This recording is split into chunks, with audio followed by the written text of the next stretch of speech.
I was a 22-year-old girl finally getting my first apartment, and a feeling of freedom and new beginnings flooded my heart. My eyes widened, my throat constricted, and I stifled the scream rising in my chest. The work was tough, requiring physical strength, which helped me get into the best shape of my life. I had just broken up from a toxic relationship where he was verbally, emotionally, and physically abusive, and also an alcoholic. I think the vulnerability after that breakup led to what was about to happen. Around 1:30 a.m. after my shift, my car was running low on gas, so I stopped at the local gas station to fill up. I was pumping gas into my car at 1:30 a.m., the late night air cold and deserted surrounding the gas station. Suddenly, a woman approached, her face clearly anxious and scared, which startled me. She said she had just argued with her boyfriend, so she walked here to use the payphone to call friends to pick her up. But as she was walking, a large light blue car like a Cadillac or Lincoln stopped, and the people inside harassed and threatened her.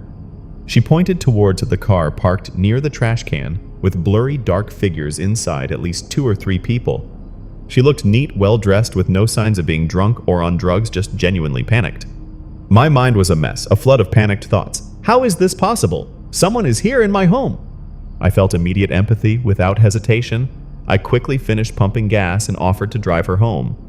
I drove away from the gas station quickly to avoid any risks. I asked her where she lived, but she kept turning her head, constantly looking behind, as if she was being followed by something. I reminded her to buckle up, but she didn't listen, her eyes still glued to the rearview mirror.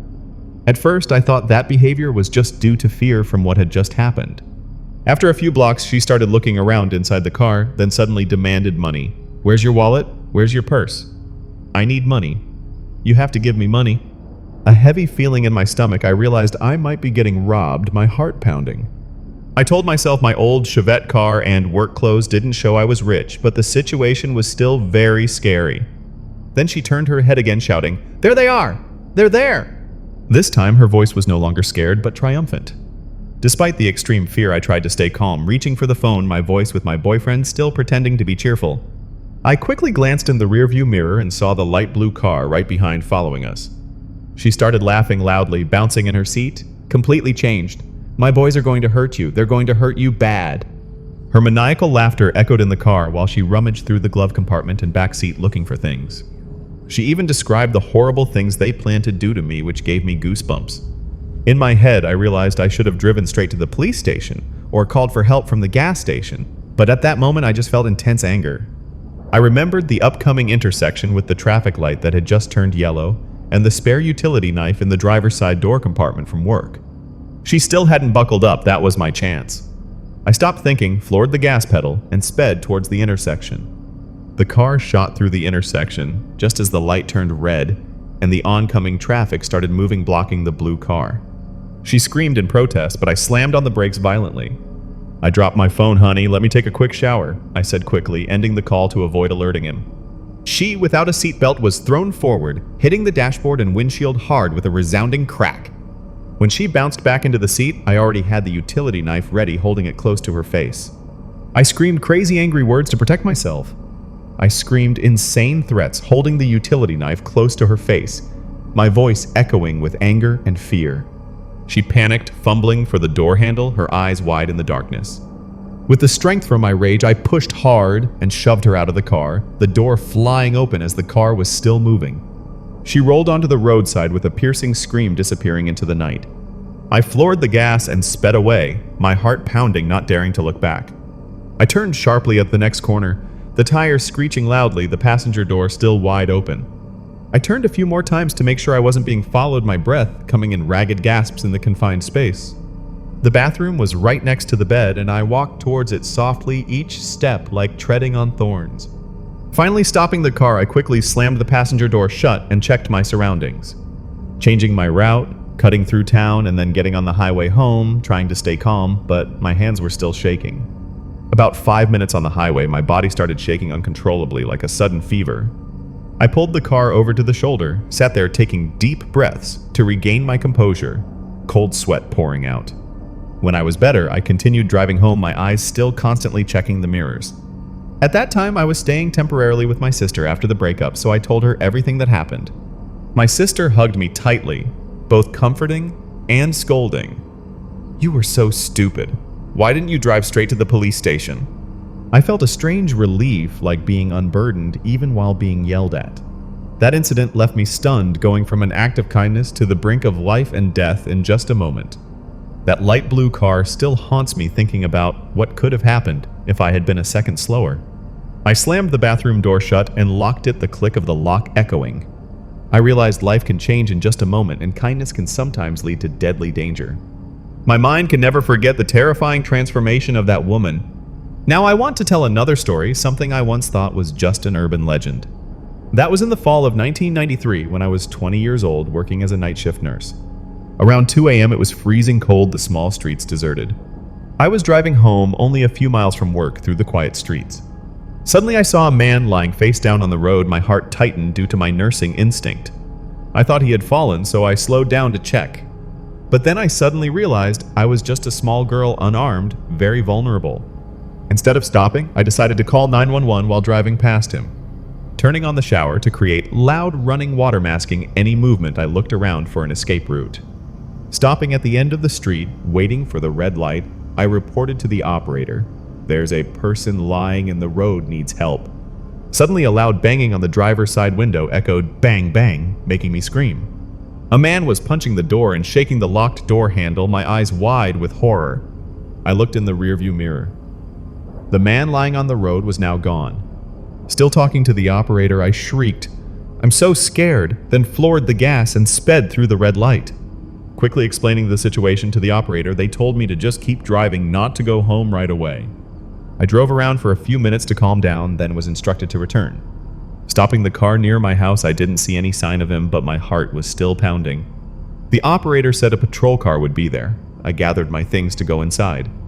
Before getting out, I scanned one last time. I saw him walking with 2 other people. The first floor window was my chance. I threw it open, the outside air rushing in, cool but full of danger. I ducked down in the seat, waited for them to get further away, then rushed quickly into the house, locking the door tightly. To this day, I still don't know what his intention was, but the fact that he wasn't alone sent a chill down my spine. Perhaps it was a plot to lure someone out of their car, and I almost became a victim. The lesson from that, always lock your doors and carry pepper spray to protect yourself. Now I'll tell another story about the loss of my childhood innocence. When I was little, I lived with my dad and grandparents because my parents had me when they were young, so my dad had custody. My grandparents loved me like their own daughter, taking care of every little thing. Then tragedy struck when my grandfather passed away from cancer when I was just 6 years old. About 5 months after my grandfather passed away on a Saturday morning, my dad was at work, so my grandmother, we called her Gram, decided to take me, then 6 years old, to McDonald's for lunch. I was so excited because McDonald's was a special place with my favorite foods and exciting toys. I climbed through the window, my feet touching the soft ground, my heart pounding as if it would burst.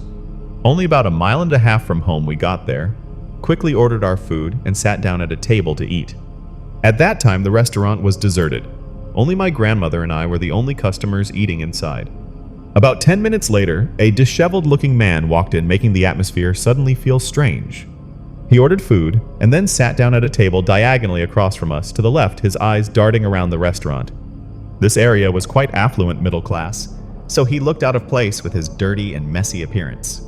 My grandmother had her back to him, but I could see him clearly, and my heart started beating faster. He was about in his mid-50s, gaunt, with scraggly, dirty white hair and beard. Wearing dirty blue shorts and a wrinkled white t-shirt along with old flip-flops, that image is etched in my memory to this day. Under the table, he had something dark pink and wrinkled, and he kept glancing at me while stroking it.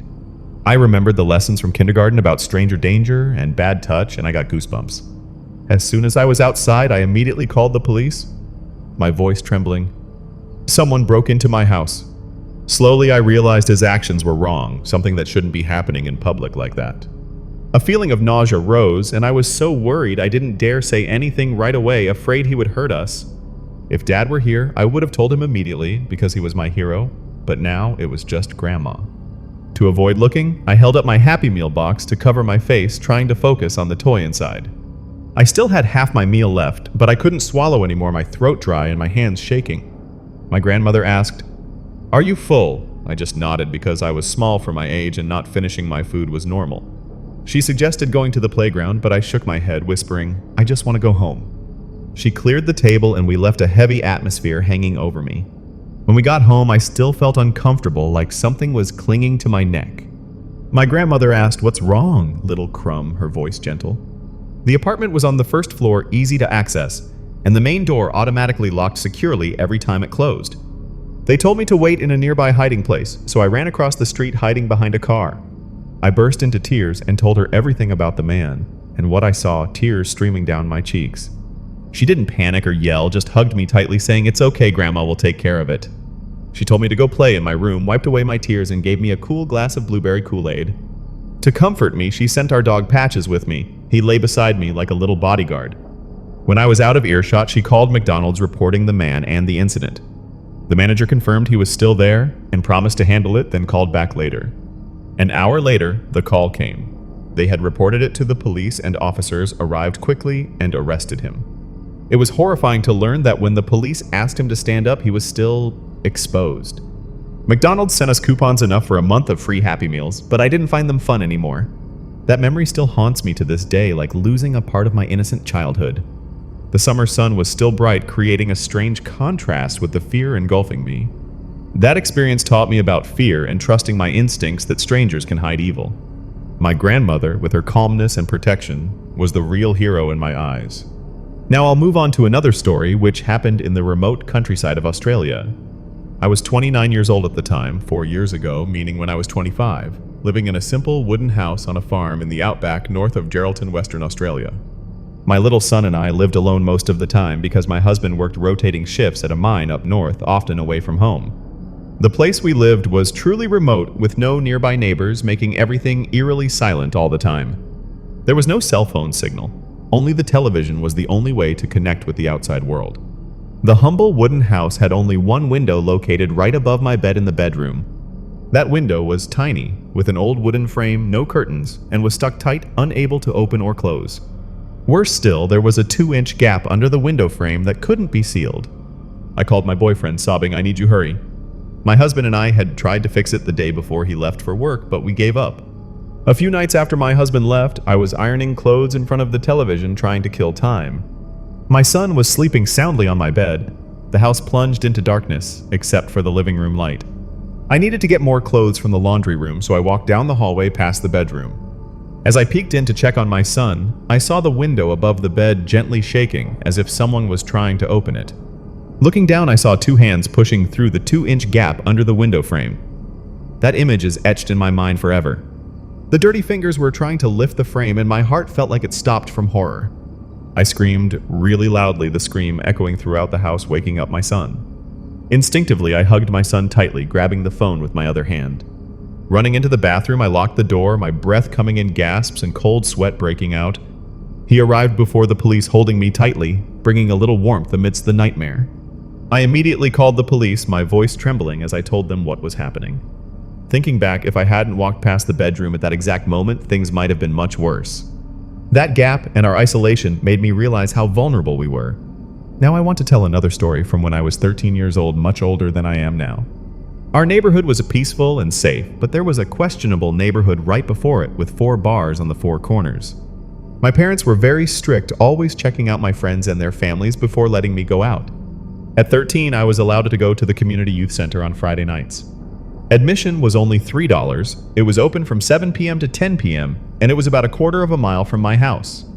The walk was mostly well lit except for the last 4 blocks through the bar area. I usually walked and met my best friend halfway as her house was closer to the center. I gave the keys to the police and they entered the apartment with serious expressions.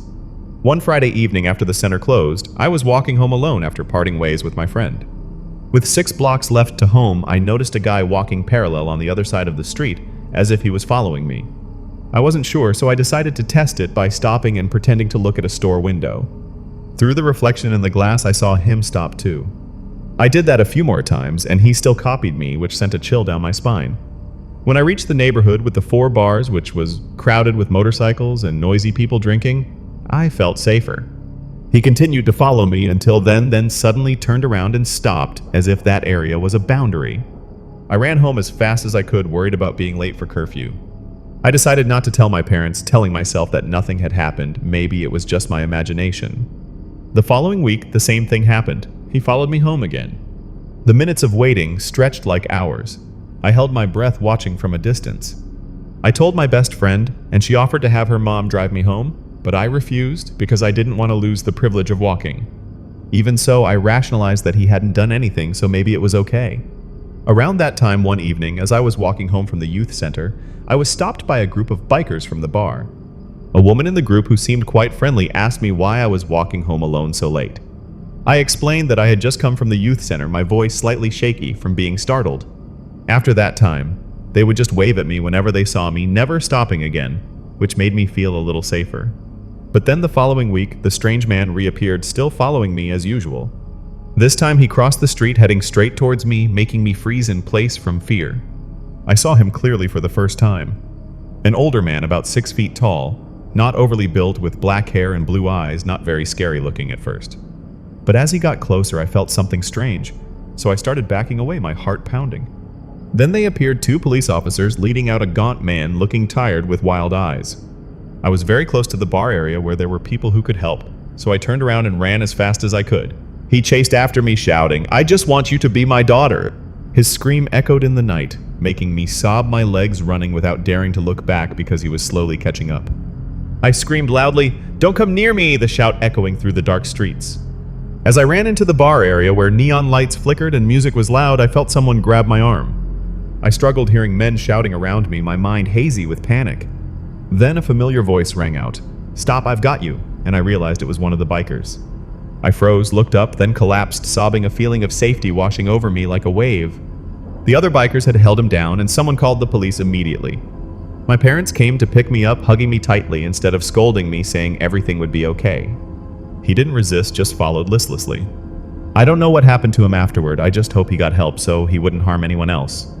His words, "Be my daughter," still haunt me like a hidden threat in his loneliness. After that, my parents didn't let me go to the youth center for a while, and I had a chance to thank the people who saved me. Now I'll move on to another story about the times I worked at a pizzeria inside a 24-hour gas station. The pizzeria was tiny, sharing a refrigerator and back room with the gas station staff. It had only been open for about 3 months, and there were only 3 young girls working there, including me. Since I started working, everything was pretty fun. I often worked with an older gas station cashier about in his early 40s, about 6.5 feet tall, with a strange accent. Someone said he was Persian, and I found that quite interesting. He often gave me free food and drinks, so I accepted without thinking. A police officer comforted me. He was waiting right outside the bathroom door with a knife from your kitchen. Then one Saturday night, when it was just the 2 of us, he invited me to his house party. I politely declined, and he seemed sad, but didn't say anything more. The next day he started repeating, "I want to get to know you," throughout the shift. When I left, he wrote his phone number and slipped it into my backpack, which made me feel awkward. I smiled and said, "Sorry, I'm really busy," then left quickly. Every few days he would invite me out for coffee or dinner, and I always refused with the excuse of being busy. He became increasingly frustrated, and I started to get scared because there was a vague fear that he might hurt me if I refused him directly. This went on for about a month. After that, the invitations almost stopped completely, bringing a temporary sense of relief. I started avoiding that cashier guy as much as possible, not wanting any contact, even for a second. I shivered, realizing that if I had just stepped out, it might have been too late. I'm sure he noticed my coldness, because whenever we were in the same room, I became tense and silent as a mouse. To protect myself, I always kept the pizzeria door locked tight, a new habit I imposed on myself. He tried to come in a few times, but the locked door frustrated him. He would bang on the door and then leave. I only handed things over the counter, not letting him step inside, and that made him even more irritable. The problem was that when my shift ended at midnight, I rode a motorcycle, so I couldn't hide in a car like others. He knew I rode a motorcycle, and that made me feel more insecure than ever. About 2 months after I started working one night, as I was getting ready to leave, he had already left, but I still couldn't relax. I remembered a story from the book, Let's Not Meet, so I carried a knife already open in my pocket and kept my hand tightly on it. The parking lot was deserted, there were no clear cameras, and I saw his car parked a few spots away. At first, I laughed at myself thinking maybe I was being paranoid, but then his car door opened and the real fear hit me. That day, I decided to go get the mail in the apartment complex area, chatting happily with my boyfriend on the phone as I walked. It turned out he was a homeless person and was later taken to a psychiatric hospital. I immediately switched to 100% fear mode, fumbling to put on my helmet awkwardly. He called out loudly, "Hey, hey," but I didn't answer. Just rolled my motorcycle out of the parking spot. From the darkness, he stepped out, standing right in front of my bike, only about an arm's length away. His voice was chilling when he said, "Give me a kiss," and then he put his hand on my motorcycle's handlebars. My heart pounded. I reached into my pocket, touching the knife. He took a step back, perhaps thinking I had pepper spray or something similar. Taking advantage of that moment, my fight instinct exploded. I revved the engine and sped out of the parking lot quickly. He yelled after me, "Where are you going?" But I didn't turn back, just focused on the road ahead. Afterward, I told myself that he didn't actually touch me, so who would believe it if I reported it? I worried that my boss, who was foreign, might favor him, so I stayed silent. I sat there trembling and sobbing, feeling like my soul was being torn apart. From then on, he stopped talking to me completely, no more awkward invitations, and I thought I could breathe a sigh of relief. But that relief didn't last long. A few days later, another female coworker was alone with him.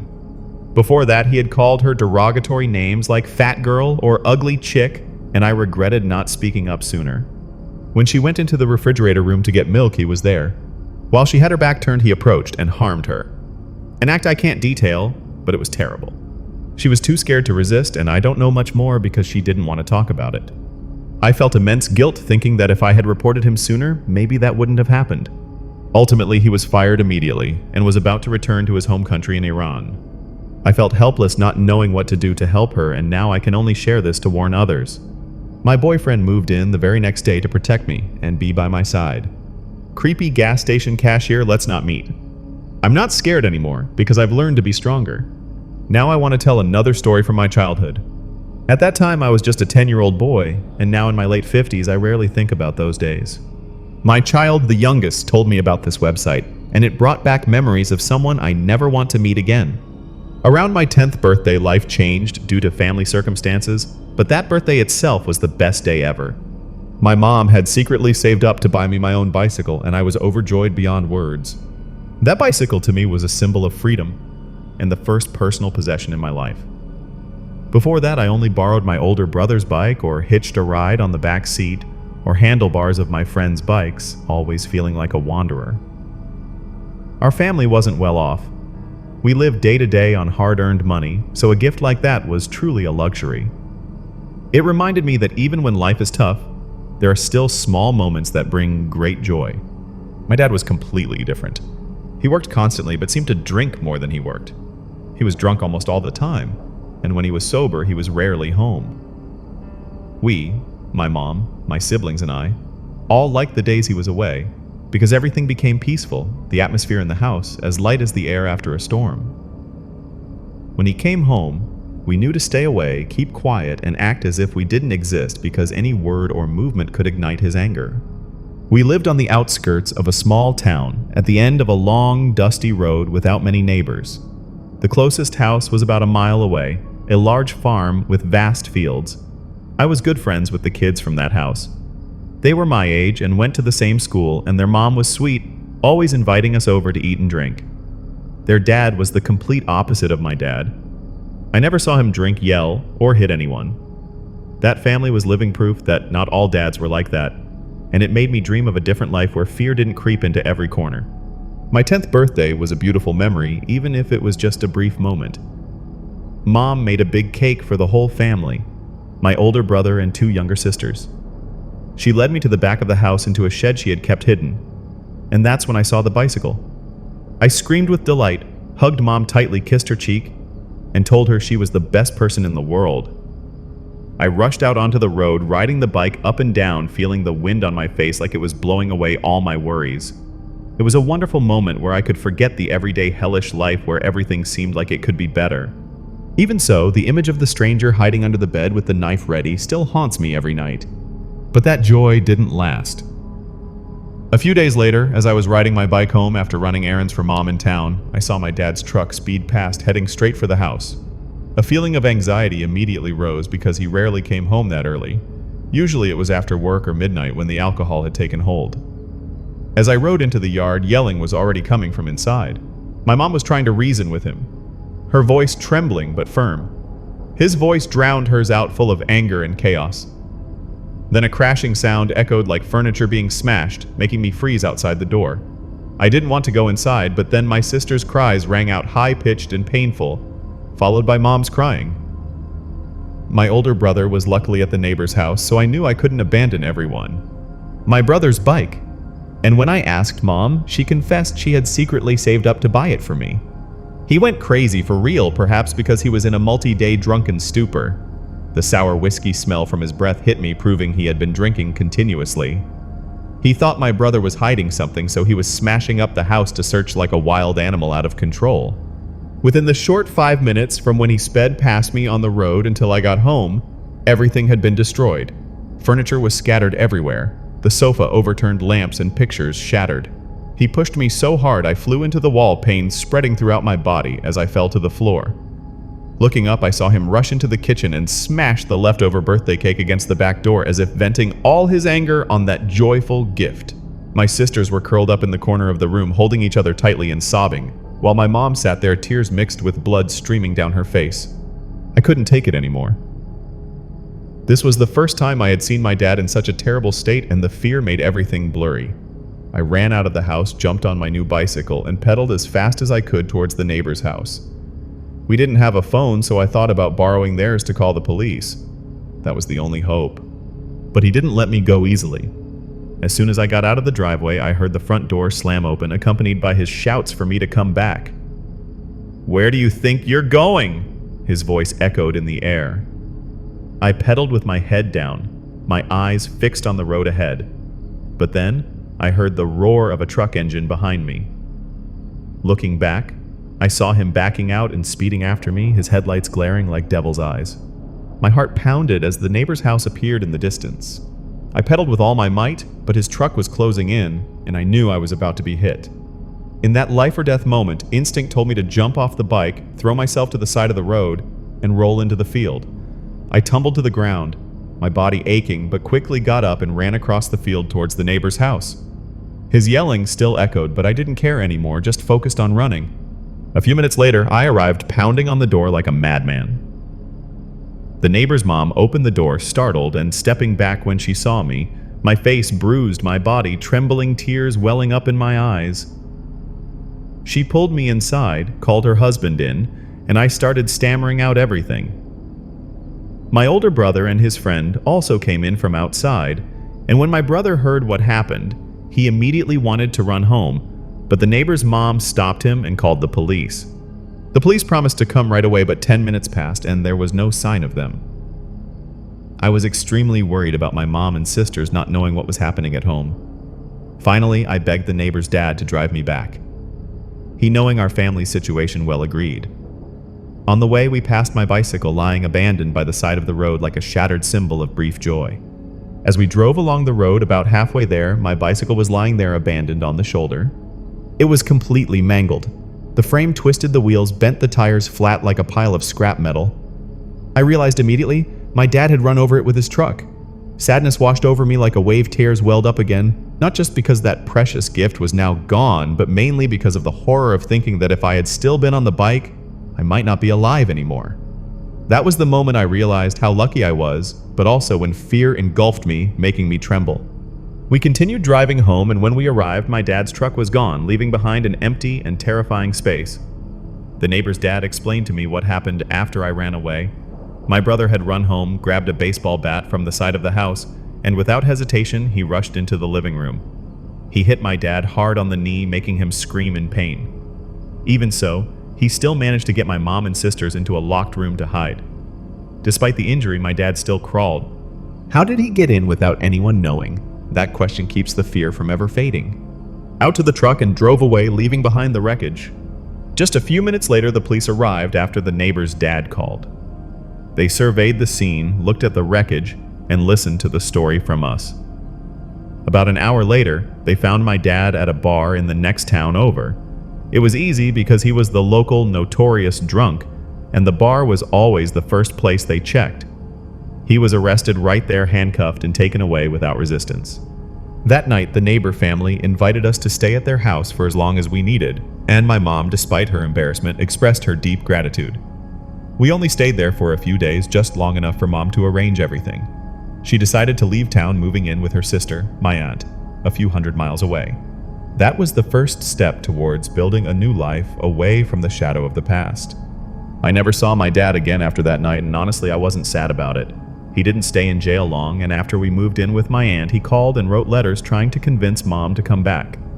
But she firmly refused, and after about a year, he gave up agreeing to the divorce.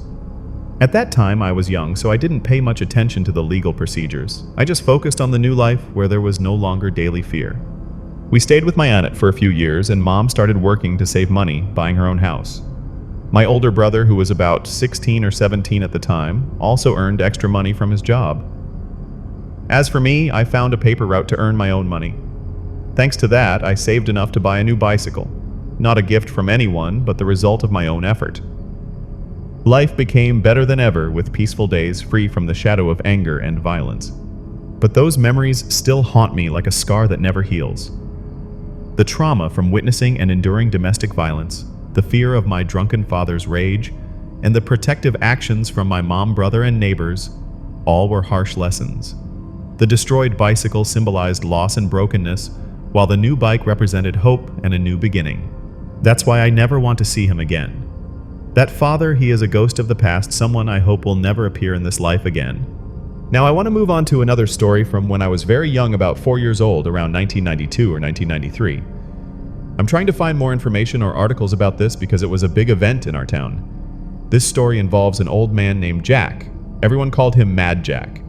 Jack was a friend of my grandmother's, and to me at that time he was always a super nice guy. But according to what the adults said, he had a reputation for being rowdy when he drank a typical angry drunk, although he always treated my family well. He had a long-standing feud with a neighbor not far away, and often talked about hating that person when he was drinking at the bar or parties. He often threatened to take his hunting rifle and kill the neighbor, but his friends always stopped him, and everyone thought it was just his habit, so no one took it seriously. I knew him by the nickname Mad Jack because his mood changed in a flash when he was drunk, sometimes a little crazy. But to me, a child, I only saw him as a kind old man. He even gave our family our first dog. I had no idea about the adult stories, only remembering him with happy memories. One morning when I was about 4 or 5 years old, I was sitting at the breakfast table with my grandmother, my Nana, enjoying the simple moments of the morning. The air in the house was warm with the smell of toast and coffee spreading, but then an unexpected knock on the door echoed, breaking the silence. It was an unusual hour for visitors, as people usually didn't stop by so early. Nana stood up, looking a little surprised, and went to open the door. I never felt safe in my own home again. I sat still, listening curiously, and when the door opened, I recognized the voice of Jack, my grandmother's old friend. But this time, his voice was not as usual. He sounded confused, even scared, something that I, a small child, could hardly imagine. Jack had always been big and strong in my eyes, so hearing him tremble like that made me wonder if something terrible had happened, something bad enough to make a big man like him afraid. Nana led Jack into the living room, sat him down on the sofa, and poured him a cup of coffee, trying to comfort him. I stayed in the kitchen pretending to be busy with my breakfast, but I was actually listening to every word. Nana kept asking him questions, her voice full of worry. "What is it, Jack? You look really troubled and you're scaring me." She said they would figure it out together, that everything would be okay if he just told her. Then Jack's words made me freeze. He said, "I think I hurt someone last night." His voice was trembling, full of regret. Nana didn't believe him at first, shaking her head and asking for more details, but Jack only remembered bits and pieces because he was so drunk he couldn't control himself. He talked about drinking, then walking down the road with the intention of confronting the neighbor he hated. He thought maybe he had done it, but the memory was hazy, making him unsure. Nana became more worried than ever, and I, sitting in the kitchen, felt a cold fear creep in. I hoped she wouldn't tell me to leave the room because I wanted to know more, even though it made me tremble. After a few minutes, Nana suggested that Jack should talk to the police. She advised him to tell them everything so they could check and clarify. Jack agreed, saying he wanted to know the truth, and he was afraid of the possibility that he had done something terrible. He said that if it was true, he deserved to be locked up and he didn't want to run away. That afternoon, Jack was arrested. The truth slowly emerged. He had been drunk and had indeed intended to use his gun to deal with the neighbor. But in his drunken stupor, he walked the wrong way down the long road. Instead of meeting his enemy, he had mistakenly shot a local man, someone who didn't even know Jack. When the door opened, he shot, and the person was seriously wounded in the chest, dying right on the doorstep. That story left a deep scar on me, the harsh truth about a person I once thought was a kind old man now becoming the real Mad Jack. The shock of an angry drunk actually carrying out his threat, leading to tragic consequences just because of a fatal mistake. As a child, I unintentionally witnessed that confession, and it shattered the idealized image I had of him. Years later, I still try to find information articles about that event because it was a big event in town, and it reminds me of the thin line between good and evil, between words and actions. Now, I want to tell another story from when I was 6 or 7 years old, when I was a little older. I'm 18 now, and just thinking about it makes me shiver. This story happened in our neighborhood, where everyone knew each other like a close-knit community. Kids here of all ages often played in the streets, and everything seemed safe. But then a strange presence changed everything. One day when we, the neighborhood kids, were playing outside as usual, Marina, the oldest at 13 at the time, suddenly looked down the street and saw a man watching us. From an adult perspective, now I know he was probably homeless, but at that time I just thought he smelled weird, a foul and unpleasant odor. Marina started feeling creeped out, while younger kids like me didn't understand why she was reacting so strongly to that strange character. She, riding her bike, decided to go closer and ask him what he was doing. He just replied briefly, "Nothing." But that answer didn't reassure anyone, and Marina wanted to run inside and tell her mom. But the problem was that he was standing right in front of her house door, blocking the way, making her afraid to go near. When I was 11 years old, I lived in a wealthy neighborhood with beautiful houses at the end of a cul-de-sac. Rena decided to seek help from the person she considered the scariest person on the street, and that was my mom. My mom, though short, pretty, and looking like an innocent angel, was actually like a Jack Russell Terrier, fiercely protective of her territory, not afraid to confront anyone. Our street was at an intersection across from the Woolwich Estates, a well-known place in London with a not-so-good reputation full of stories about trouble. The fact that my mom was considered the scariest person, even compared to neighbors from that area, was not trivial. It showed she was a force to be reckoned with. My mom walked out of the house, her voice echoing as she approached the man. "Hey, what are you doing here? Get off the street right now." Her shouting quickly attracted attention. All the neighbors gathered, parents rushing out with angry faces, hot like fire. A tense atmosphere spread, everyone whispering and watching, forming an unofficial circle around the stranger. But he just stood there silent, not saying a word, as if testing everyone's patience. Then suddenly he looked directly into my mom's eyes, a look he hadn't given any of us before. It startled everyone like a cold current running down our spines. My mom didn't back down, continuing to yell, her voice echoing with authority. "Who do you think you are, standing there looking at children like that?" Her bravery made me feel safer, but that look of his, cold, lifeless, as if containing a dark secret, still sent shivers down my spine. Finally, the man turned around and walked away without another word, disappearing into the darkness of the street. The police arrived shortly after, and my mom recounted everything in detail, from how he appeared to that terrifying look. She even added a chilling question. What if that wasn't a person but something else? Those words made the atmosphere even heavier, evoking thoughts of the supernatural, of an evil entity lurking in the shadows, making us wonder if he was a normal person or not. That story left a lasting fear in me. The power of the man's silence, that look that seemed to pierce the soul, and the way our community united to protect each other. My mom, with her protective nature, became a symbol of strength, but her question still haunts me, bringing up ghostly stories I can't forget. It's a testament to the fragility of safety, where a stranger can carry unknown intentions and horror still lingers in the air. Now I want to move on to another story, an event that happened last night from my perspective, and it was the scariest moment of my life. This story takes place at my house, specifically the backyard. At that time, I was at my friend's house, along with a few other friends, Alex, the driver, Maddie, and Michael. We had to leave my friend's house at 10:30 p.m. because that was their rule. When the clock struck 10:30, we decided to go to my house. Alex drove us, and my neighborhood is usually considered super safe, but that night we didn't feel that way. A strange intuition crept in, as if something was lurking. We went into the backyard where there was a fire pit and started a fire, hoping to relax with stories and laughter. But then, strange things started happening. Next to the fire pit was a side gate to the house where the trash cans were kept. It wasn't trash collection day or the day before, yet the gate was wide open even though we usually kept it closed tightly. At first I didn't think much of it, assuming someone had accidentally left it open. About 20 minutes later, as we were sitting around the fire, my dog Bo, an Affenpinscher, ran in from the open gate area.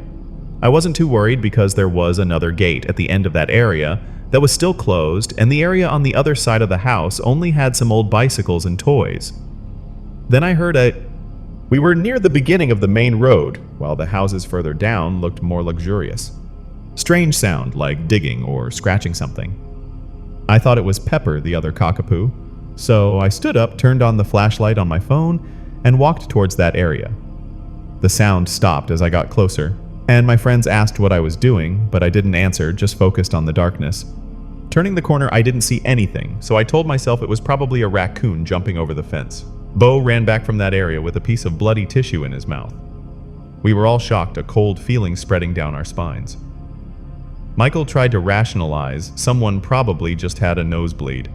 We tried to brush it off, but the truth was it made us uneasy.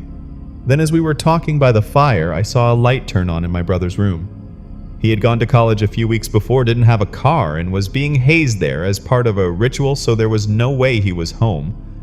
A strange feeling rose, as if someone was watching us from the window. I looked up but saw nothing, then the light suddenly turned off. And this is when things got really scary. It felt like darkness was closing in, and what was about to happen would change everything forever. Alex started panicking, his voice trembling as he whispered, "What the hell is going on? I just saw something peeking over the fence from the neighbor's house." We turned to look at him, and the fear in Alex's eyes spread quickly. The neighbor's house belonged to Esteban, a close friend, and his mom. But Esteban was away, and his mom usually wasn't home. The thought that someone or something was watching us from there sent a chill down my spine. We couldn't stay outside anymore. Maddie nodded quickly, and we decided to put out the fire, turn off all the backyard lights, and run inside the house. I slammed the windows shut and turned off the lights, hoping the darkness outside wouldn't follow us in. To shake off the fear, we turned on Netflix, trying to get lost in funny movies, but my heart was still pounding as if there were eyes watching from the window. But that false sense of security didn't last. When Maddie went to the bathroom, we thought it was just a normal moment, but then she rushed out, her face drained of color. "I just saw something run past the window." Maddie screamed, her voice hoarse with fear. Everyone felt like the air had been sucked out, from initial worry to real terror. We couldn't stay any longer. Everyone agreed that we had to leave immediately. Alex and Michael quickly packed up, while I tried to stay calm, but deep down I knew that tonight wouldn't end easily. Back in my bedroom, I tried to sleep, but the clock showed 2:30 a.m. when Pepper, our cockapoo, started barking. Usually Pepper barks for any small reason, but this time the barking sounded strangely bizarre, as if it was imitating a human voice, a growling, distorted sound full of warning. I crept to the corner of the room where the bed was parallel to the stairs, and saw Pepper standing halfway down the stairs barking frantically into the darkness at the bottom. Bo the Affenpinscher sat silently at the top of the stairs, not making a sound, as if he knew something was wrong down there. That sight froze me. My heart was pounding so hard I was afraid it would burst. After about 10 minutes, the barking stopped, leaving a heavy silence, as if the darkness was holding its breath. The next morning, when I woke up only about an hour before writing these lines, I told my dad about the dog barking. He nodded, his face pale. I heard it too, and it scared me so much I didn't dare move. Then just 20 minutes ago, I received a text message from Alex. What if that wasn't a person, but something else? That sentence sent a shiver down my spine, exactly like what my mom said in the previous story, as if fear was spreading, connecting the mysteries together. Those events still haunt me. The feeling of being watched in my own safe space from the backyard to inside the house. The digging sound, and the bloody tissue that Bo brought back, evoking the image of an unseen intruder. The light in my brother's room like a whisper from the past, and Pepper's bizarre barking like a warning signal from the other side. That fear wasn't just mine. It spread to my friends and dad, a reminder that sometimes what we can't explain is the scariest, and perhaps what's lurking isn't human. I had a 17-year-old brother and an 18-year-old sister, but they were too busy to look after me. Now I want to tell another story from about 5 years ago. That was when I was at my girlfriend's cabin, a 2-hour drive north along an old dirt road. This road only led to 3 houses a fork. Near the beginning of the road led to the first neighbor's house. Then the other 2 houses were further in, with my girlfriend's house at the very end. From there, another small road led to the last house. We were sitting around a fire at the fork in the road, drinking and talking around midnight. The surroundings were complete darkness, only the flickering firelight illuminating our faces. Then from the darkness we heard footsteps. Not the random sounds of the forest, but distinct steady footsteps. Our laughter died down, replaced by tense silence. A man emerged from the darkness wearing black pants and a black hoodie with the hood up. We could only tell it was a white man, but his face was obscured. We were startled because we knew no one was supposed to be at the neighbor's house that weekend. He walked straight past us in the firelight, then continued towards the neighbor's house, completely ignoring our friendly greetings. He disappeared into the darkness like a living ghost. I have to emphasize that this is not a ghost story. I'm not implying any supernatural entity. The fear came from reality. This was a stranger whom we had never seen walking down a pitch-black road and across our property. There were no towns for miles around. So where did he come from? We continued talking and drinking after he left, then gradually went to bed, and the rest of the night was quiet. Nothing else happened. The next morning, with a head fuzzy from alcohol, I went to check the neighbor's house and saw a few faint footprints on the ground leading towards it. That was the only trace. On the way home, I had time to think, who was he? Where was he going? And why did he ignore us?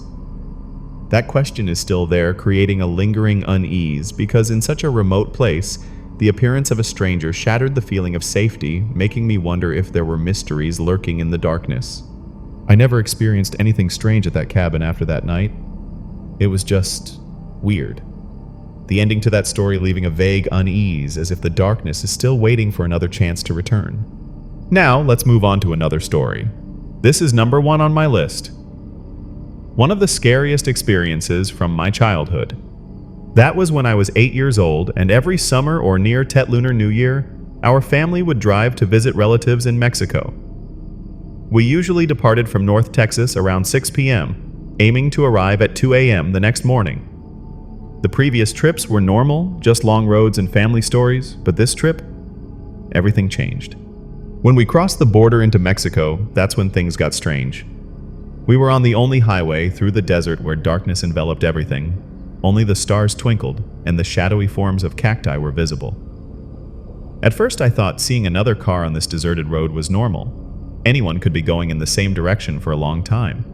I was dozing off, but still partly awake when my mom suddenly spoke up, calling my dad Miguel. My dad turned to look, and Mom explained, "That car behind us. It's been following us since we left." Her voice was full of worry, which made me and my siblings woke up their eyes wide. Dad tried to reassure us, shrugging and saying, "There are a lot of cars on this road.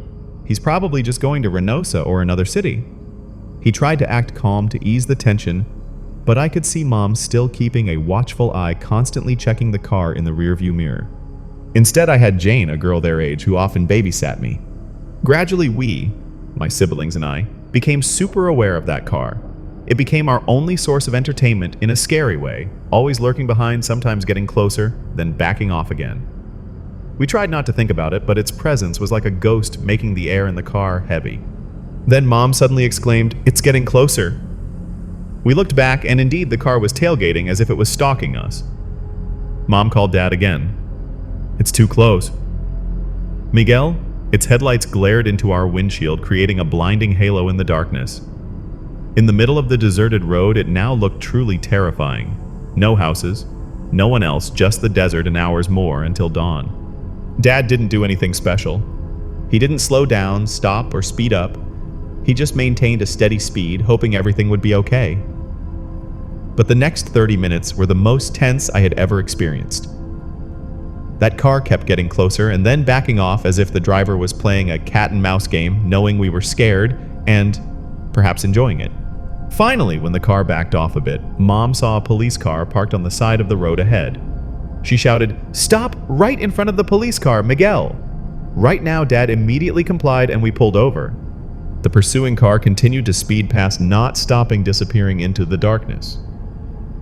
The police officer approached, surely confused by the situation. Mom quickly recounted everything. The car, how it had been tailgating us, and the feeling that it was toying with us. The officer listened seriously, and he confirmed that there were groups or bad people who often targeted people on deserted roads like this to cause trouble or steal. He offered to follow us for a while to ensure our safety, and we agreed, feeling a little more relieved. But even so, the rest of the trip still left an indescribable fear. The feeling that in that vast darkness there were things that couldn't be explained, and sometimes the pursuit wasn't just random. After we continued our journey with the police car, following behind, a fragile sense of safety began to creep in. But only about 10 minutes later, what we feared most was confirmed. From a distance, we saw that car, the very car that had been tailgating us, parked on the side of the road as if it was waiting. It didn't move, just stood there hidden in the darkness of the desert. My heart sank as I realized, without the police car, we might have fallen into an unimaginable, terrible situation. "Oh God, I don't know what would have happened," Mom whispered, her voice trembling. And in that moment, I understood that our fear was not unfounded. That story still haunts me to this day. The real threat from bad people on a remote road where there was no one to turn to. My mom, with her sharp intuition and quick decision, saved us from danger. It's a lesson about the fragility of life, about how sometimes initial fear is the most accurate warning, and about the vulnerability when we are lost on endless roads. Now let's move on to the second story on my list, number 2. That was in late May 1999 when I was about to enter 9th grade. I participated in a volunteer trip with a group of 6 girls and 3 mothers, who were the drivers and chaperones from our church. We traveled along the California coast up to Mount St. Helens in Washington using an old Chevy van and a station wagon. That trip was the journey of a lifetime, with amazing landmarks and beautiful towns along the Pacific Coast Highway. Way. His voice sounded warm, helping me feel safe during the gentle summer afternoon. I considered Jane my best friend despite the age difference and believed she genuinely cared about me. But then things got scary when we stopped at Yosemite National Park. We stayed at Cedar Lodge for 3 nights, enjoying the beauty of nature. However, during an outing, the old Chevy van suddenly broke down in the wilderness. We had no phone signal to call for help, and anxiety started to rise. Luckily, after only an hour, someone stopped and helped us. Later, the owner of the van said that the mechanic told him someone had tampered with the engine, and he was very upset, believing it was intentional. We had to leave the van behind and rent another car for the rest of the trip. But the scariest thing was the truth we learned later. Carrie Anthony Stainer, the serial killer known as the Yosemite Killer, was a maintenance worker at Cedar Lodge at that exact time. By the time we were there, he had already committed horrific acts, attacking and harming a park employee. And just a few weeks later, he struck again using his job position to access hotel rooms, knocking on doors at night under the guise of checking on guests, then leading them away and causing terrifying consequences. Those victims had to endure unspeakable things and met tragic ends. I don't remember if I saw him or not, but with 3 nights there, we probably crossed paths without knowing. The thought that he could have easily knocked on our door sends a chill down my spine. We could have been the next targets, and that truth makes me feel unbelievably lucky, as if we dodged a bullet. That time gap, just a few weeks, is the source of a lingering fear, and even 16 years later it still haunts me like a ghost that never leaves. This story reminds me of the fragility of safety, of how a seemingly normal person can hide dark secrets, and of how random events can bring us to the brink of death. Perhaps the vandalized van was also related, though it wasn't confirmed. But that only adds another layer of fear, that even in places considered safe, danger can be lurking. And finally, let's talk about number 3, a fear I've carried since childhood. I've always had a terrible fear of being near windows at night, a feeling I can't control. It started as an uneasy feeling, a vague nausea I couldn't shake off. Then it escalated into extreme awareness, where I heard every tiny sound, whether it was rustling leaves or the wind blowing. The fear spread through my body, My chest felt like it was burning. My fingers became numb with cold, and I froze in place, unable to move. It was a fear that coursed through my veins, seeped through every pore, made the hairs on the back of my neck stand up, and urged me to run away immediately. To cope, I often found myself standing in the kitchen drinking a glass of water and telling myself only fear itself is to be feared. But this wasn't a one-time thing. It happened constantly, a part of my life, like a shadow that never lifted. That fear still exists, and now at 25 years old, it hasn't diminished. I still panic whenever I'm near a window without curtains at night, a natural reaction I can't control. I've tried everything to conquer it, from meditation to self-persuasion, but ultimately, I just see it as a quirky trait of mine, a part of who I am that I've learned to accept, even though it still makes long nights difficult. When I was little, my fear wasn't like typical childhood fears like monsters under the bed or behind the door. Instead, I often chose to sleep under the bed, a dark and cramped space, just to avoid the window.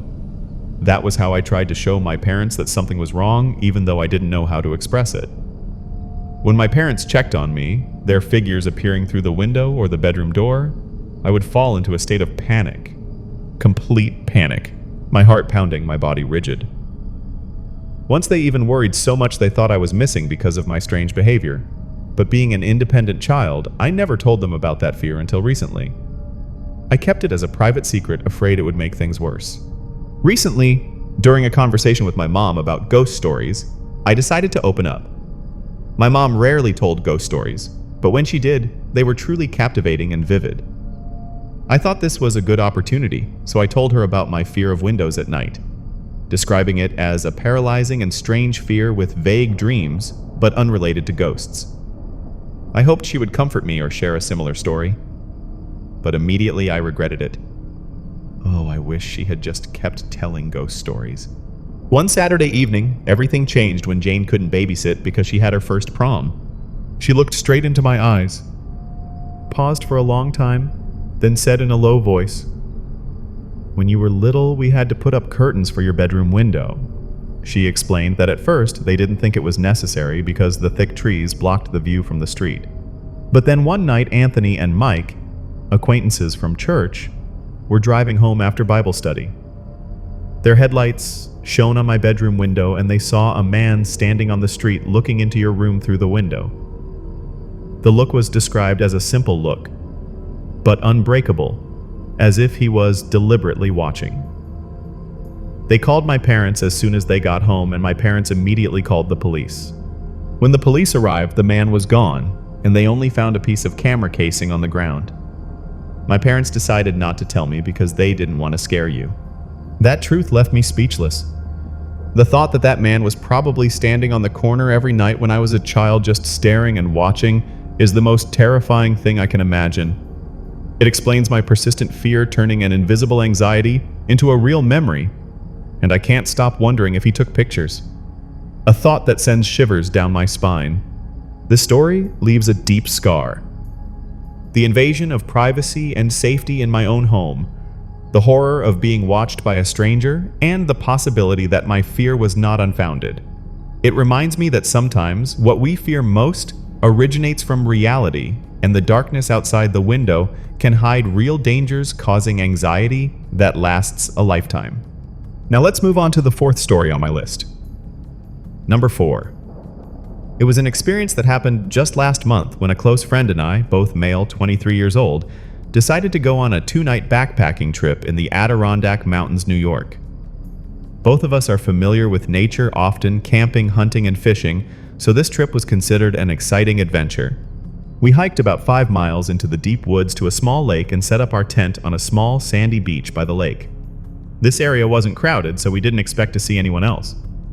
The first night, around 10:30 p.m., we were sitting around the campfire enjoying the peaceful atmosphere when we suddenly saw a flashlight moving on the other side of the lake. At first, we thought it was strange, but not too important. Maybe just someone taking a late walk. But then the light kept moving, gradually getting closer to our campsite, making us start to wonder, who would be wandering in the woods at this hour, and where were they going? When we realized that person, or possibly group of people, was heading straight towards us, we decided not to wait. We retreated into the nearby woods to observe, with me carrying a small axe, and my friend having a .22 rifle. We didn't want trouble, We just wanted to be prepared for anything. Then the flashlight entered the light of the campfire, and we saw clearly it was a single man, with a beard about in his mid-40s. But the scariest part was he was carrying a pump-action shotgun, an unmistakable item in the darkness of the deep woods. My heart pounded, and the air suddenly became tense, as if we had just stepped into a story with no way out. The man began to wander around our campsite, his steps slow and deliberate, as if exploring someone's territory. He circled the lean-to, a few times, his flashlight beam sweeping across the ground, and the campfire creating blurry and strange shadows. Then, without hesitation, he walked into our lean-to, an act of intrusion that made me hold my breath to avoid making a sound. From our hiding spot under the hemlock trees, about 50 yards away, we could hear rummaging inside, as if he was looking for something important, or perhaps just to cause trouble. About a minute passed, which felt like an eternity, before he walked out empty-handed, but with a more angry expression. Jane excitedly talked about the boy she had liked for a long time who had asked her to go, and both my mother and I were happy for her. Next he yelled, "I know you're out there. Why don't you come out and say hello?" His voice echoed through the trees, full of menace and madness, making the air even more suffocating. We lay perfectly still, our bodies tense, not daring to move, hoping that the darkness and the trees would conceal us. But then, things escalated. He raised his shotgun and fired a shot into the woods. The blast was deafening, echoing everywhere, and we realized that the shot was not far from us. Perhaps only a few yards away, enough to make my heart feel like it stopped. He swept his flashlight all around the light, darting through the trees like a hunting demon, and that moment lasted for hours, even though it was only a few minutes. After that, he grabbed my friend's backpack and some items that were drying by the fire, perhaps clothes or personal belongings. With a gesture full of rage, he threw them into the fire, letting them burn as if sending a clear message. This was his territory. My friend, with his .22 already aimed, whispered to me, "Do you think I should shoot?" I shook my head vigorously, my voice hoarse. "No way. Not unless he spots us and points the gun at us." Those words reflected the necessary restraint. We knew that one wrong move could turn this situation into a real tragedy. Fortunately, the man finally turned away, walking back the way he came, his flashlight gradually fading towards the other side of the lake. We waited until the light completely disappeared, then rushed out of our hiding spot. Our hearts pounding, we gathered everything we could cram into my backpack, leaving behind what wasn't essential, and ran from the campsite. It was around 2 or 3 a.m., and we ran along the trail, our flashlights flickering, guiding us through the darkness. By the time the sun started to rise, we were back at my car, breathless, our bodies tired but full of adrenaline. We immediately went to the local police station and reported the entire incident, then spoke with a park ranger. They took notes, promised to investigate, but to this day, that's all. There has been no follow-up information. That story doesn't have any mystical or supernatural elements, but it scared us to the bone. The invasion of a remote space we thought was safe, the unexpected and dangerous behavior of an armed stranger, the tense moments of hiding and fearing discovery, plus the burning of our belongings. All left a scar that won't easily fade. And the silence from the authorities only adds to the sense of unease, as if that story is still lingering somewhere in the deep woods. Now let's move on to another story. Number 1 on my list. I am currently 30 years old male, and my family immigrated to the US when I was 14. I grew up in Kirov, Russia, a small town but full of social problems, especially after the collapse of the Soviet Union in the 1990s. These stories reflect a part of the culture and reality of that era, short and authentic, like a thread connecting the past to the present. My house was in a typical Russian apartment building, 5 stories high, in a neighborhood considered middle class and quite quiet. When I was little, kids like me could play outside without adult supervision, a part of daily life. But then there was a neighbor who lived on the ground floor, a man in his mid to late 30s, always wearing a dirty tank top and never cleanly shaven. His kitchen window overlooked the stairs leading down to the sidewalk, allowing him to watch everyone coming and going. Every time I, about 4 years old at the time, walked or rode my bike past that window, he seemed to always be there, sometimes with a glass of milk in his hand. And every time it seemed like that, he would jump up from his chair, start yelling at me in the loudest voice he could. The shouting was full of vulgar language, calling names and making threats accompanied by violent gestures. Shaking his head wildly, eyes bulging, punching his chest hard as if releasing a deep-seated rage almost to the point of tears. He would collapse onto the windowsill, spewing curses and wishing harm upon me. Sometimes he would pretend to run to the door as if he was about to act, then return to the window to continue yelling. As a child, I just stood there frozen in horror, unable to move. Eventually, the fear was too much to bear, and I would always run away, leaving him standing there just staring out the window. That story still haunts me. The trauma from the irrational and intense anger of an adult, the shattering of the sense of safety in my own neighborhood, and the image of that man with his repetitive actions. It's an indelible memory where the man at the window became a symbol of a fear I never want to face again. Mom gave Jane extra money, which moved her to tears, and she hugged us tightly. One day, the man simply vanished, disappeared from the building as if a ghost had dissolved into thin air. As a child, I didn't think much of it. Life went on, and I quickly moved on to other things, trying to forget those terrifying moments. But as I grew up one evening when I was an adult, I decided to recount the story to my parents. The first time, and perhaps the last. They listened with expressions of surprise mixed with worry, and then their story confirmed the vague suspicions I had always had about the true nature of that neighbor. It turned out, around the time I last saw him, a strange event had happened in the city. Human remains were discovered scattered everywhere far apart, and they all belonged to the same victim. The wife of the unfortunate man had planned to eliminate her husband to take over the apartment and assets. The person who carried out the act was her brother, the man I knew as the neighbor. He had acted violently, dismembering the victim's body in the bathtub and scattering the remains throughout the town. Evidence quickly pointed to the wife, and she immediately blamed everything on her brother. As a result, he, my neighbor, is now in prison, sleeping in a cold, dark room somewhere far away. That truth sent shivers down my spine. The thought that the person who terrified me as a child was actually a brutal murderer capable of horrific harm. It connected his senseless rages to real barbaric acts, and the realization that I once lived right next to a dangerous person without knowing it only added to the trauma. The childhood memories are now magnified, turning into a persistent nightmare. A reminder that sometimes the closest threats are what we can't see. Now I want to tell another story. Number 1 on my list from when I was in 8th grade. That was around the time my school, an old building from the Tsar era, started having serious problems with its dome. The cracks grew larger and larger, and finally the ceiling collapsed in a classroom, forcing us to move to temporary school number 22, a place described as a fortress of bad behavior, bordering on dangerous. The students here were mostly from difficult backgrounds, and they seemed to enjoy humiliating, severely beating, or any form of abuse.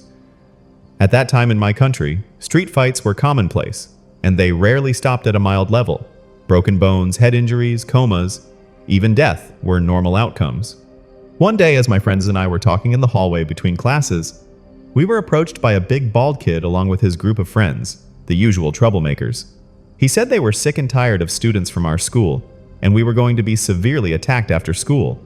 The reason they hated our school because it was considered fancy and we were like invaders.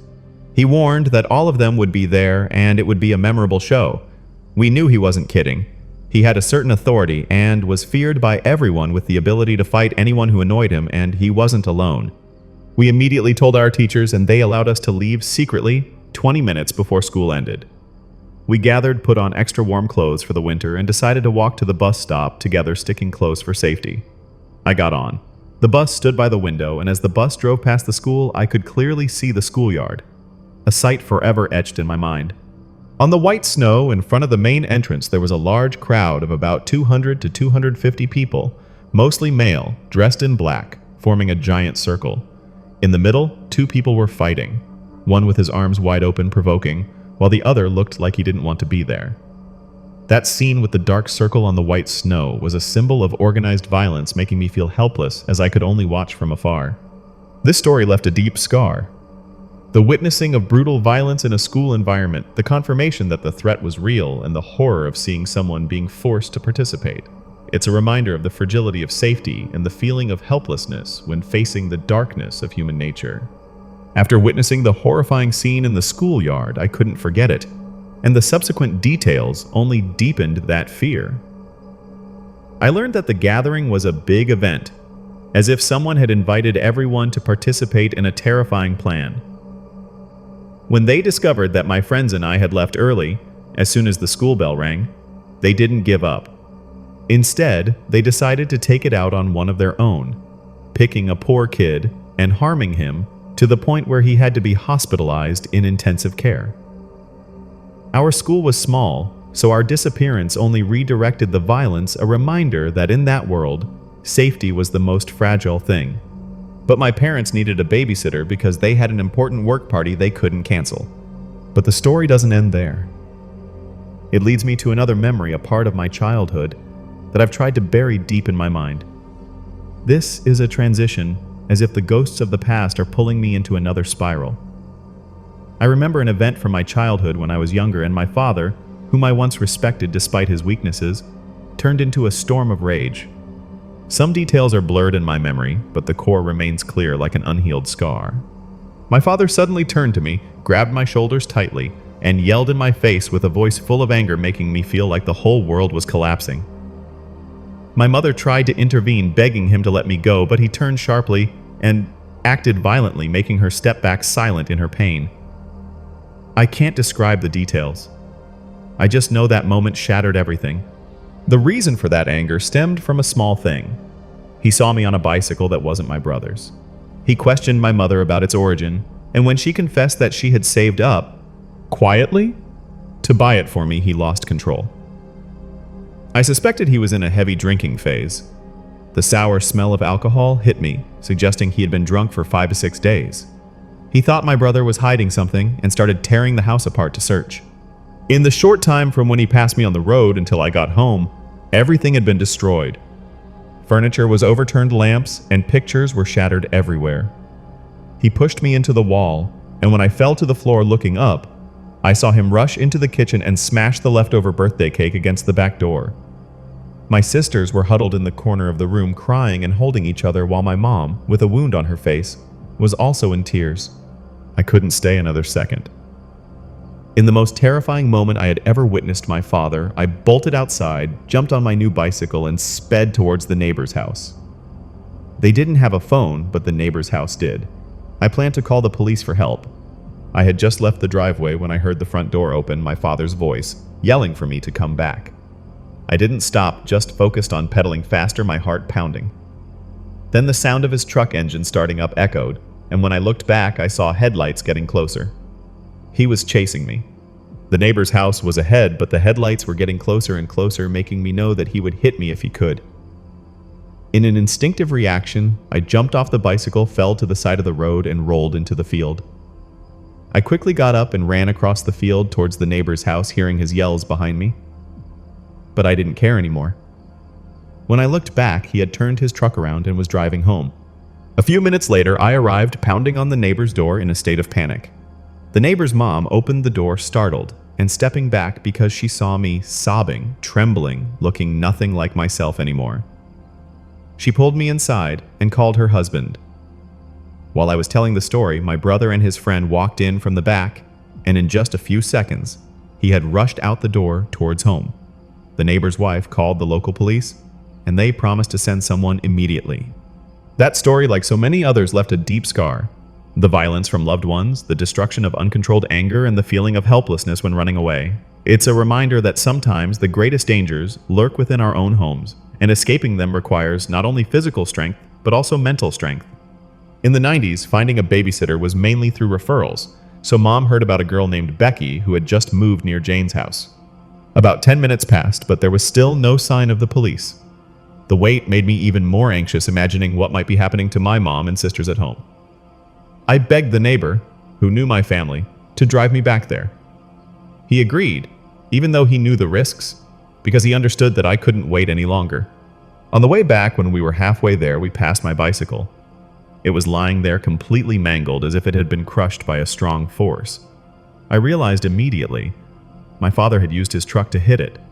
Tears welled up again, not just for the bicycle I loved, but mainly for the horror of thinking that I could have still been on it if I hadn't jumped off in time. When we arrived home, my father's truck was gone. It turned out my brother had run home right after me. He quickly grabbed a baseball bat from the side of the house and without hesitation walked into the living room. He confronted my father and acted to protect the family, injuring him enough that he had to stop. In the meantime, he got my mom and sisters into another room, safer, before my father managed to leave in his truck. The police arrived just a few minutes after we got back, and they quickly assessed the situation. The signs of chaos were evident everywhere. They found my father about an hour later at a bar near the next town over. Since he was known for such problems, finding him was not difficult. They took him away right there, and things started to change. That night, after everything had calmed down, my family was invited by the neighbors to stay at their house for as long as needed. My mom was embarrassed, but also infinitely grateful. We only stayed there for a few days, enough time for Mom to arrange to leave town and temporarily live with my aunt, Mom's sister, in a place hundreds of miles away. I never saw my father again after that event, and honestly, I have no regrets. I know he didn't stay in jail long because after we settled in at my aunt's house, Mom received a few calls and letters from him, but she never relented or went back. Who could? After a year, he agreed to the divorce, and I, still young, didn't pay much attention to the legal details. I focused on the new life where things gradually got better. We stayed with my aunt for a few years, and Mom started working to save money. My brother, who was 16 or 17 at the time, also earned extra from his job, and I contributed with a paper route. I even saved enough to buy a new bicycle. Life at that time was better than ever. A new beginning where fear gradually gave way to hope, and my family learned to rise from deep wounds. But like so many other stories, one chapter ending only opens the next. Let's move on to a completely different story. Mad Jack, an old man with a gentle appearance, but a hidden darkness. This happened when I was about 4 years old in 1992 or 1993. I've tried to find information, even newspaper articles, because it was a big event in our town. My grandmother, whom I called Nana, knew an old man named Jack. When I was little, Jack was always a kind person to my family, laughing and talking happily and treating us with respect. But he was also known for becoming uncontrollable when he drank, like the type of angry drunk people often talked about. Even so, with us, he never showed that side. Jack had a long-standing feud with a nearby neighbor, and I often heard him talk about it at the bar or parties. He would complain about how much he hated that person, and occasionally he would joke, or perhaps not joke, that one day he would settle things with a hunting rifle. Those words, though spoken while drinking, always made the atmosphere heavy, as if a storm was brewing on the horizon. Mom called Becky and she agreed immediately. After Jack would continue his angry words about the neighbor, his friends were always the ones who pulled him back, reassuring him that it was all just talk. It was a familiar habit that went on for years, so no one really thought he would turn his threats into action. Everyone saw it as part of the personality of Mad Jack, the nickname people gave him because his mood could change in a flash when he was drunk, sometimes a little crazy. But to me, a child, I only knew him as a kind old man who gave our family our first dog, and his smile always brought a sense of warmth. Then one morning, when I was about 4 or 5 years old, everything changed. I was sitting with my grandmother, Nana, at the breakfast table, enjoying the peace of the early morning when there was a knock on the door. Something we didn't expect because everyone was usually at work by then. I stayed put at the kitchen table while Nana went to open the door. I heard Jack's voice, but it wasn't his usual voice. It wasn't just agitated, it was full of fear, as if he had just witnessed something terrible. As a child, I wondered what could make a strong adult like Jack tremble so much. Nana brought him into the living room, sat him down on the sofa, and made him a hot cup of coffee, trying to stay calm. I sat in the kitchen pretending not to listen, but with a child's keen ears, I still caught every word.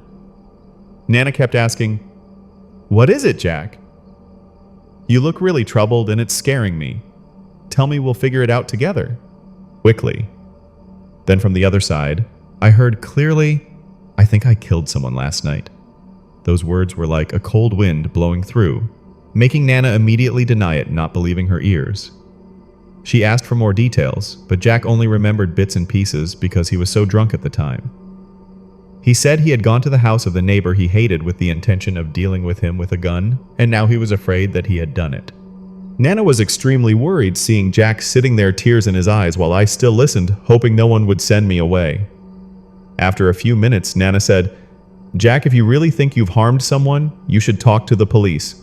Tell them what you told me, they will find out the truth." Jack agreed, saying he wanted to know for sure, and if he had caused harm, he deserved the consequences. He didn't want to run away. It was the confession of a man who knew he was wrong. And then, at the end of that day, Jack was arrested. It turned out, in his drunken state, he had indeed taken his gun and gone to what he thought was the neighbor's house. But things didn't go as planned. He had taken the wrong road. The person who opened the door was just a local man unknown to Jack. And in the moment of chaos, he shot, leading to a tragic outcome that no one could salvage. It was a painful truth, a reminder that drunken jokes can turn into real nightmares, leaving an indelible scar on our small community. The story of Jack is still a haunting part of my childhood, but life goes on. And now let's move on to another story unrelated to what has passed. A memory from another girl's perspective. I am female, 18 years old, and this story happened when I was about 6 or 7 years old. A memory that still sends shivers down my spine every time I think about it. Our neighborhood was a close-knit community where everyone knew each other, and kids often played in the streets regardless of age. One day when we, the neighborhood kids and I, were happily running around as usual, Marina, the oldest at 13 at the time, looked down the street and saw a man watching us. Looking back, I realized he was probably homeless, but at that time, with the innocent eyes of a child, I just thought he smelled strange. Something unpleasant and weird, as if he didn't belong here. His presence suddenly changed the cheerful atmosphere, and we started to feel a vague unease, as if someone was watching from the shadows. Marina started to feel a chill, while the rest of us, the younger kids, didn't understand anything about the strangeness of that man. To us, he was just a strange figure, perhaps a little scary, but nothing more. Marina, being the oldest and more sensitive, realized something was wrong, and her anxiety spread like a cold mist, making our game suddenly lose its fun. She was riding her bike, so she decided to approach him with a bit of teenage courage. "What are you doing here?" she asked, her voice slightly shaky, but still trying to be firm. But he just stood still, not saying a word, his eyes empty, as if he wasn't there or didn't want to be there. That silence scared Marina even more. It wasn't overt hostility, but a terrifying void, as if he was waiting for something. Becky asked some slightly strange but not too scary questions about me, like my height and appearance. She wanted to run inside and tell her mom. But the problem was, he was standing right in front of her house door. She didn't dare go near, afraid that any move could trigger something bad. Instead, she chose to seek out the person she considered the scariest person on the street: my mom. My mom looked small, pretty, and gentle from the outside, but in reality she was like a small Jack Russell Terrier, very territorial, and ready to protect her family to the end. Our street was at an intersection across from the Woolwich Estates, a well-known place in London, and the fact that my mom was considered the scariest person here was quite remarkable, because she always stood up for the community. So my mom walked out of the house yelling loudly as she approached the man, her angry footsteps echoing on the street. The noise attracted everyone's attention. Neighbors came out one by one, parents with annoyed expressions forming a circle of observers. But the man still stood still, not saying anything, like a living statue. Then suddenly he looked directly into my mom's eyes. A direct look he hadn't given any of us before. It startled us, and my mom, even though she was yelling at him with all her might, didn't flinch, determined to protect our space. Finally, he turned around and walked away, without uttering a word, disappearing into the darkness of the street. The police arrived shortly after, and my mom recounted everything, ending with a haunting thought. What if that wasn't someone but something? Those words hung in the air, making us wonder if that presence was a sign of a greater threat, a darkness lurking in everyday life. That story is still a part of unforgettable memories. But now, let's move on to another story completely unrelated, a recent event that sent shivers down my spine. This happened to me last night, and it was the scariest moment of my life. My friends and I went to my friend's house, and the main people involved were Alex, Maddie, and Michael. We stayed there until the host told us we had to leave at 10:30 p.m. So when it was time, we decided to go to my house. Alex drove us, and although my neighborhood is considered completely safe, we still felt a vague unease, as if the darkness was whispering strange things. We went into the backyard because there was a fire pit there. an ideal place to sit and talk. Next to the fire pit was a gate leading to the side yard where we kept the trash cans. Usually that gate was always closed because it wasn't trash collection day yet, but today it was wide open and I didn't think much of it at first until we had been sitting for about 20 minutes and the fire started to flicker. Then one of my dogs, Bo, an Affenpinscher, ran into the side yard. I wasn't too worried because there was another gate at the other end closed so he couldn't run away. On the opposite side, there was another yard without a gate where we kept old bicycles and toys. I heard something like digging or scratching and at first thought it was Pepper, my cockapoo. I stood up, turned on the flashlight on my phone and approached, while my friends asked, "What are you doing?" But I didn't answer, just focused on the sound. When I turned the corner, everything was silent. There was nothing, so I thought maybe it was a raccoon that had jumped over the fence. But then Bo came back from the side yard with a piece of tissue stained with red, probably blood, in his mouth. That startled us, but Michael tried to reassure us. Someone probably just had a nosebleed. We tried not to think about it again and went back to talking. Then while we were talking, I saw the light in my brother's room turn on, a sudden light in the darkness, as if someone was there watching or waiting. My heart pounded, and in that moment, everything seemed to be leading to a terrifying climax where the line between safety and danger was as thin as a thread. I stared at the light in my brother's room, a sudden streak cutting across the backyard darkness, making my heart feel like it stopped. He had left home for college a few weeks before, and last I checked he didn't have a car and no reason to come back. Especially with the stories about college life he told, where everything seemed always busy and challenging. I had a strange feeling as if someone was watching us from that window, a dark figure lurking in the dim light. I looked closer but saw nothing. Then the light suddenly turned off, leaving the space. I only heard Mom talking on one side, and Mom commented to Dad that Becky was very careful, filled with suspicion, as if the darkness was swallowing every question. And then things started to escalate. This is the part I can't forget. Alex suddenly panicked, his voice trembling. I saw something looking over the fence from the neighbor's house. The neighbor's house belonged to Esteban and his mom, our close friends. But Esteban was at his dad's house in LA and his mom usually wasn't home. The thought of a strange figure lurking made us unable to sit still anymore. We decided to put out the fire, pack everything up, and run into the house. I quickly closed all the windows, turned off the lights, trying to create a safe space. Then we chose to watch Netflix to distract ourselves, hoping that the familiar images on the screen would dispel the rising fear. But that brief peace quickly vanished. Maddie went to the bathroom, and just a few minutes later she ran out, her face drained of color. I saw something run past the window. Those words were the last straw. We were all terrified and decided we couldn't stay any longer. Everyone packed up their belongings and left, leaving me alone with my chaotic thoughts. I tried to sleep, but around 2:30 a.m., Pepper, my dog, started barking.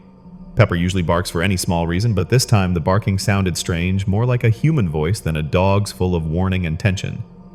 I secretly peeked out of my bedroom because my room was parallel to the stairs and saw Pepper standing halfway down the stairs barking into the dark space below. Bo, the other dog, sat silently at the top of the stairs as if observing. That sight sent a chill down my spine, and after about 10 minutes the barking finally stopped, leaving a silence more terrifying than the noise. The next morning, when I woke up and told my dad about Pepper's barking, he admitted that he heard it too and was scared by it. "It made me not dare to move," he said, his voice still shaky. Then about 20 minutes ago I received a text message from Alex. What if that wasn't someone but something? That message sent shivers down my spine, as if the fear from last night was still lingering, waiting to return to. That story still makes me uneasy. But life always has new chapters. And now let's move on to another experience, brief but haunting, that I had about 5 years ago. It's about the Midnight Walker. At that time, my girlfriend had a cabin in the countryside and we often drove 2 hours up there to relax.